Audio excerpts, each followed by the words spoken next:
my dad's land. It ain't but 22 acres right there. We had a stand across the road and a stand out of one the in barn. Mississippi, one in Tennessee. Yeah, it was one in Mississippi, one in Tennessee. So we was lion hunting. But we had an old barn down there. You know, it was just an old family barn. And we cut a window in the back of it. Me and Waylon did, put us a chair, like a director's chair. You can see out of it. And, man, we always put a plot down there and plot across the road. And I've killed, I don't know how many deer out of that barn or across the road on 22 acres.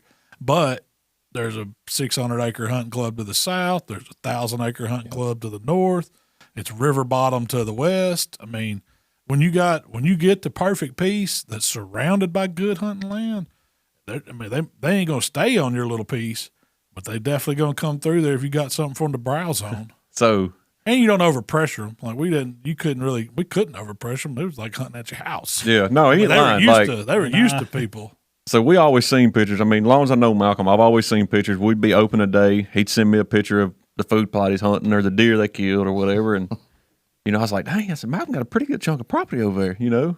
And I finally go over there and I get out of the truck. Malcolm's like, you see that tree line? I said, yeah. He said, that's the property line. He said, you see that fence line? He said, that's the property line. And I was like, you hunt on one side of the mailbox or the other, you know. That was it. You can hear folks talking up on the porch from both of them. Like, Mama got biscuits ready. She tell you. Yeah, You could hear. She'd whisper out the door. Come on, eat. It's all right, Mama, we hunting. We'll be up there in a minute. You didn't answer her back. Don't tell me that. I was looking. You can smell the bacon. No joke. You can smell the bacon frying. Oh, you knew when it was time to You go. can smell the bacon frying. We get up before daylight and go get in the stand, and she'd be frying bacon by 9:30. It's time to ease on back. Hey, but I'll tell you what, them old bucks learned that because there's been they smelled bacon too. Knew all right, we can come out and eat. Yeah, Malcolm's gone. There's many Malcolm's times gone. I said, all right, I'm gonna sit till about noon today. Sure enough, 10:30 here they come. They thought we was back up at the house eating breakfast. They know your biscuit You get those routine. split toe right there. So, I mean, you knew what deer camp was like for us, like when I grew up. Yeah. So Malcolm said, we're going to deer camp. We're going to deer camp. The first time I went over there, I walked in, his mama it was me, you, Waylon, 5 of us total, including her. Yeah. She cooked 30 pork chops. Lord. Gravy, biscuits, you name it. Next morning, get up, it was 5 pounds of bacon cooked, homemade biscuits. I'm like, man, deer camp wasn't like this for me. Like, we was lucky to get some leftovers. Oh, that'll spoil you there. Yeah, Malcolm Mama worried about you starving really bad. You can tell. I get it honest. That's all good cooking right there. But I tell you, McDonald's. I was looking back through pictures in our group text, I think is what it was, and I was trying to find a picture of your special edition deer. We'll talk about it at a later date, and I found a picture where the buddy heater caught on fire wailing out there in the barn. That wasn't a buddy heater. That was one of them old ones you put on top you screw on top of the bottle. Oh, I got some Sunflower heads. Yeah, man. The whole top of the propane tank was black. Like the whole tank was on fire. He's lucky. He almost burnt down the whole daggum deer stand. The barn, the deer stand. He panicked, ran back to the house. I don't know what. I'm glad he didn't knock it over. I guess it just finally burned all the gas out. There wasn't no getting it off.